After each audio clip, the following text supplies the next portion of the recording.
Morning, this is John with the Pine Tree. I have the great pleasure of being here with Bill McManus. Thanks for joining me. Morning, John. And this is the first of our candidate interviews for the 2010 election season. Now, we're kind of getting right into the heart of it now. I mean, it's filing day. Today's the deadline. We're shooting this on the 17th for the filing deadline. And actually, the filing deadline was on the 12th. For your race. For this district, because the incumbent is running. Right. So the horses are in the gate, and it's time to start the race. And one thing we wanted to say is, from following local politics, and if you follow the local politics from the outside, you may not get the same feeling. Is we have a great deal of respect for anybody who cares enough about their community and their county and everything else to actually step into the arena. And I think that's not you have to think long and hard for you. Yeah, I've thought long and hard about it for actually many years. Yeah. Even when I lived in District 4, there was a time when I thought about it. But you have to be ready for something like that. And when you feel the fire, when you feel you want to do something, you know inside that now is the time. And I can't delay doing this too much longer. Right. I'm going to be 60 years old soon, and this is my time. I feel that my life experiences and my business experiences and my family and everything else is, all the planets kind of lined up right now. And so, if we're going to do it, now's the time to do it. And there's a real need, and that's probably been the greatest motivation for me. That I sense that we need to do things a little bit differently, and in some cases a lot differently. And so I've got my philosophy, I've got my feelings and views, I've got my experience behind me, and now is the time, if I'm ever going to do it, to try to make a difference for the residents of District 3 and for the residents of all of Calaveras County. We've got a difficult road ahead of us, and we've been down a difficult road for the last couple of years. So anyway, that's why I'm in it. Now, a little on your background. You have kids in local schools. You have, so you're part of the community. Yes, I have two wonderful children. My oldest, Jackie, is 15, and from what she tells me, in 2 days she gets to take the test for her learner's permit, which is exciting for her and a little scary for me. Congratulations. So we're going to find a good driving school because we have an excellent relationship right now, and I don't want that getting in the way. And my son is 13. He goes to Avery Middle School. My daughter is at Bret Hart. My son is student body president at Avery Middle School. So I feel like I'm kind of following in his footsteps. Sure. So I try to keep up with them. They're both 4.0 students, have been all along, and crackerjack basketball players. Very nice. I'm blessed. I'm blessed with them. And what are the core issues? What drove you to run? I mean, what are the core issues of your campaign, the things you want to focus on? The core issues of the campaign, and it comes right off the headlines, like of the local newspapers and off the Pine Tree and other locations, is just the way the county government is being run, the philosophy of county government. When you look at families all over this district and throughout the county, they have to make the tough decisions every single night, and I've had to do them. I've been self-employed for almost 30 years, or over 30 years. And you sit down at night and you've got the stack of bills in front of you, you've got the checkbook in front of you, and sometimes it doesn't match up. So you have to make tough choices. Well, businesses up here have had to do the same thing. There's tough choices to be made. There's only so much money to go around. So what you probably do in your family, and what I do in my personal life, and what I do in my business life, is you come up with a set of priorities, of what has to be paid, what needs to be paid, and what we don't need to be taken on right now. And the philosophy of county government, and like I said, it comes right out of the headlines, is that if we're 18% short on money, let's cut everything 18%. Right. Well, that's a cheap and dirty way of doing it. You're not setting priorities. So that, the sheriff's department is getting, just destroyed. Some of the other departments that, provide services for residents of Calaveras County. You've got to prioritize those and say, that public safety needs to come first, and that's what I believe in. Okay. Public safety is the number one priority. We've got to make sure that the sheriff's department is properly funded to keep all of our residents safe. We don't need the kind of trouble from the valley up here. Right behind that, we've got road issues, where the roads are deteriorating, we're having trouble getting the roads plowed. Money is being diverted out of the road funds into other funds, and so the roads are suffering. That's a public safety issue too. When you start driving over some of these roads, and you're driving on them a lot more than I am probably, when you hit, the ruts and the potholes and everything else, it's a dangerous situation. So we need to set priorities for government spending and then stick to those priorities. And eventually you're going to reach that point where you draw the line, and everything below that, is maybe unfundable or may have to go into a skeleton holding pattern until things pick up. The third priority is jobs. The fourth priority is jobs. The fifth priority is jobs. So communities like this cannot sustain themselves with property tax. We're a veteran community. Property tax just can't provide all the services that are needed by the citizens up here, especially given, the demographics of the area and topography and everything else. And these are difficult areas to support. So we need business. We need that missing element that's gone now, because they provide so much revenue to help provide those services. We're not worried about our piece of the pie. And right now all 5 districts seem to fight over the pie, and everyone's trying to get their piece. We're content with our 1/5 or whatever of the pie. What we want to do is make the pie bigger, and then that way everyone in the county benefits. So my position, I'm looking at projects throughout Calaveras County. They can help the entire county, and not just District 3. Because if they're successful in District 5 or District 1 or wherever, if we get money going into the general fund, the pie gets bigger. And then it's easier to fund those types of programs that maybe are below the line of the minimum priorities, the minimum services that the county has to provide. I would love to have the best libraries in the world and all the other goodies. But right now, just like families, we really can't afford that right now. And it's tough to explain that to people because there's such incendiary issues. Because people get focused on one issue and say, oh my God, he's going to, cut the library, or he's going to cut over here, he's going to cut over there. And really, we've got to sit down just like a family does and say, we probably need to scale back on that right now. But join with me to get business going in this community, in this county. Let's grow the size of the pie. And then right away, we're going to be back to your issues, to your priorities, and see if we can get them done. It's the sad reality of these economic times. Well put. And, I think as far as the jobs creation, so what do you have any, what do you think we can do to bring more business and jobs to the area? Well, I've spoken with Supervisor Tofanelli. And one of the ideas is that in the west end of the county, where the land is flat and there's not much out there, there are some possibilities for infrastructure being put in for an enterprise zone. Gary is supportive of an enterprise zone in the West County, which will bring light industrial, some additional retail, maybe a distribution businesses in.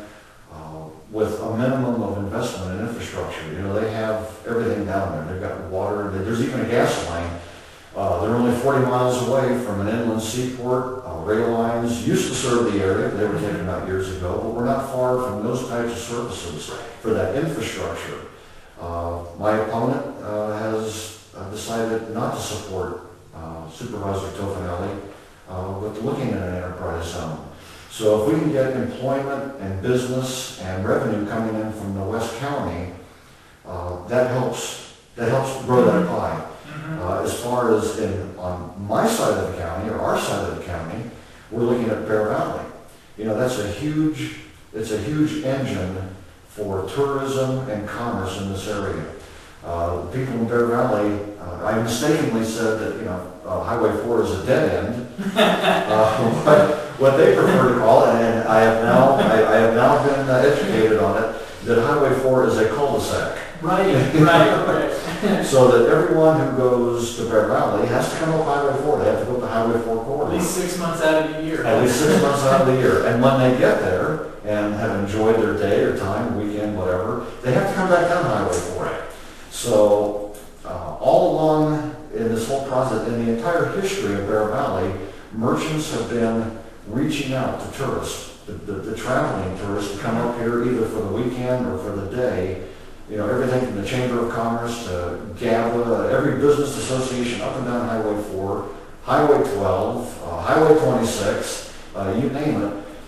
And even the process of English Camp is going through Sure. now with the branding, you know, Yes, that the outfitters, this is the gateway to the adventure and all that.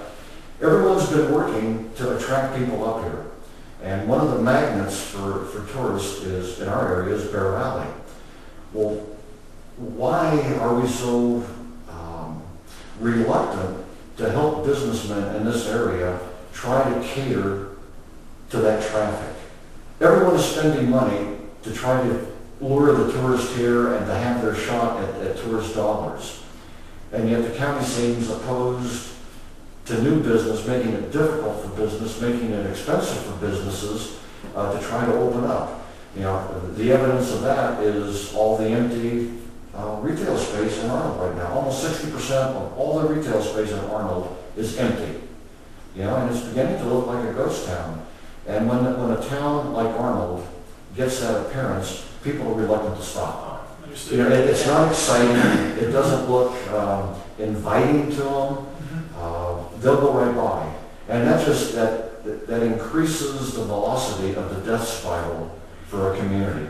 Yeah, I think, but the fundamental long-term view for Arnold is very rosy to the fact that it's a beautiful place. It has, you know, Big Tree State Park, the Rim Trail, all the other different pieces that you would think we should be able to build a very sustainable, long-term, healthy local economy.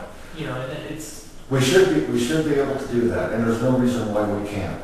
There are people who, I mean, if I'm a businessman, if I was looking to expand right now, Arnold would be potentially one of the first places I'd look. There's so much vacant space. The cost of buildings and rentals and all that is way down. The only activity in town right now are people, existing businesses, changing locations because they can get a better deal down the road, and you see them moving up and down the road.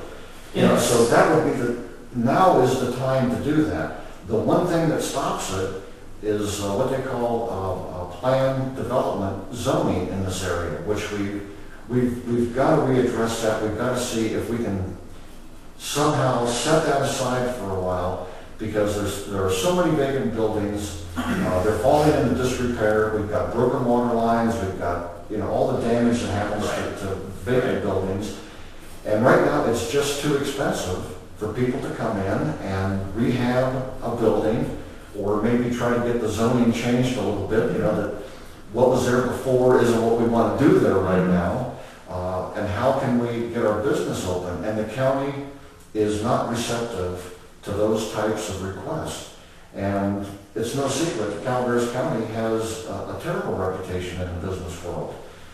When people come in and they're willing to do something, they're willing to take the risk for the profit or the loss, for the success or failure of their business. They look at Calaveras County and say, I don't know if it's worth the investment. It's so expensive. We can't count on all the promises coming true. You know, we can't count on it. And for a businessman who's going to involve or invest that much money, he has to have a little bit of faith that those in the decision-making positions are going to do like they said they would. What do you think in the short term, if you're looking at county policies, what can be done and changed to lure more business to the area? Well, the first thing we have to do, you're talking the Arnold area. Sure. Okay, the first thing that we have to do is really address the plan development zoning that's being added on, that's part of the zoning up here. I don't know what plan they're trying to develop with plan development. Look at the town. Do they want it to be, are we supposed to be the new Bodie or Calico or something like that? I mean, what do they want? What's the plan? The plan is to have business here. You know, so we've got to do whatever we can to encourage business and work with business. That doesn't mean you roll over for every project, but you've got to run this. You've got to run the county, and we've got to run this district like a business. And when you sit down with business people and say, what are your needs? What can we do to help? Rather than it's, here are the obstacles. Here are the hoops you have to jump through. Here is the money you're going to have to pay. You know, we don't need an operation like Bear Valley looking to expand their operations, which is going to reach down the hill, down the Highway 4 corridor, and provide jobs for people in Arnold. No one is going to live in Bear Valley and work there. They live in Arnold and they drive to Bear Valley. Bear Valley does not need to hear that there's a lawsuit against them. Right. You know, that scares business away. That makes businesses nervous. It's what can we depend on? You know, so you have to work with them. You have to maintain your codes and all the rest of it. But rather than say, here's why you can't do it, you need to sit down with business people and say, what can we do to facilitate it? What can we do to help? You know, if you're doing something that we just can't go along with, here's what we need. Business people will understand that, and you know, you can come to an agreement. It takes hard work. You have to have a business sense. You have to be used to dealing with business people. You have to know what their concerns are. I say I've been in business for over 30 years, and I don't have a problem talking with business people about what their needs are. And when you tell them these are the requirements, they understand it and they're ready to do it. I've been up here 30 years. This is not a cut down the forest, build a warehouse mentality up here. I love it here, but what I hate to see is our community become almost a blighted community with all the vacant space and people driving right on through. Arnold is a beautiful town. It has all the charm that it ever did, but it needs to be revived. Yeah. I guess one little thing that's been thrown at me the last few years is for Arnold, for revitalization of downtown Arnold, so to speak, because it doesn't really have one currently, is for an alternate lane of traffic other than Highway 4. You know, another road. Like a bypass? Well, not a bypass, but where to do an alternate path from one end of town to the other would be more bike friendly, pedestrian friendly, to get some of the traffic off of 4. You know, is that something that, you know? Would this be revisiting the Pine Drive? Is that very interesting? Well, I know that's been a very controversial subject in past, and it's affected elections in years past, but I think for Arnold to ever achieve that village-like thing, it needs, you know, or it needs some way to, because right now Highway 4 is it. In some ways that's a good thing, but I mean, it's, some people are looking at more, you know, village-like or that alpine village-like. Do you think that's something that's in the near future is a priority, or? Well, first of all, we don't have the money to do anything. Yeah, okay. So, you know, is it a priority? Yeah, maybe that's, you know, that line I talked about. Okay. But along that line, there are some good examples of how it can work. I lived in Murphy's for almost 15 years. People have two ways of getting through Murphy's. They get to come up Highway 4, they come up Murphy's Grade Road. A lot of people choose to come up Murphy's Grade Road, even though Murphy's can be clogged with traffic. Parking is at a premium. You know, there's people through the streets. It's almost like a pedestrian alley or something on Main Street. And yet there was an alternative to go around Church Street and bring it through town so people could get through town more quickly. People don't mind taking their time getting through town if that's where they're going. So, you know, sometimes it's interesting just to drive through town to see who's there, who's you doing that. wave at people that you know, you see this, that, or the other, you see people carrying bags, you see some of the excitement of an area that's got some commerce going, and people that maybe are new to the area will say, you know, this is a this is a pretty charming, quaint place. I mean, when I first came to Murphy's, you could fall asleep on Main Street and not have to worry about getting run over. So, you know, we've given up what we consider to be the real charm of Murphy's for the new charm of Murphy's, which everything is relative. So if you're coming from San Jose and you get to Murphy's, it's a charming hamlet. Right. You know, for people who have lived in Murphy's all their life, it's a bustling metropolis right now. So you have to reach a balance in there. But well, Arnold could use I don't know that traffic Yeah. is a huge issue Yeah. for Arnold right now, and it's certainly not one that we have any money to do anything about. But we Or could plan. use a little bit of that bustling metropolis feel up here right now then, I think most of the merchants would enjoy and welcome a bustling metropolis atmosphere here because, to be quite honest with you, you don't have any problem getting around town. You don't have any problem finding a place to park. Even when we selected our campaign headquarters here, we didn't have a problem finding real affordable space. Understood. And so it would be nice that we were competing for expensive space. Right. You know, Right. that's an indication of where the economy is at. Hey, well, thank you for spending a few minutes with us. And again, we'd like to, thank you for caring enough about your community and area you live to run. Well, I say I've been here a long time. My family's here. We had a chance about 15 years ago to relocate with really good jobs to Phoenix. And we decided that this is the area that we want our kids to grow up in. There's great schools, great people. It's a great place to live. I love the outdoors. I've been around the world a couple times, and there's no place I'd rather be than Calaveras County. And now is the time that I feel my involvement is required. All right. So I'm going to do it. Thank you, John. Thanks.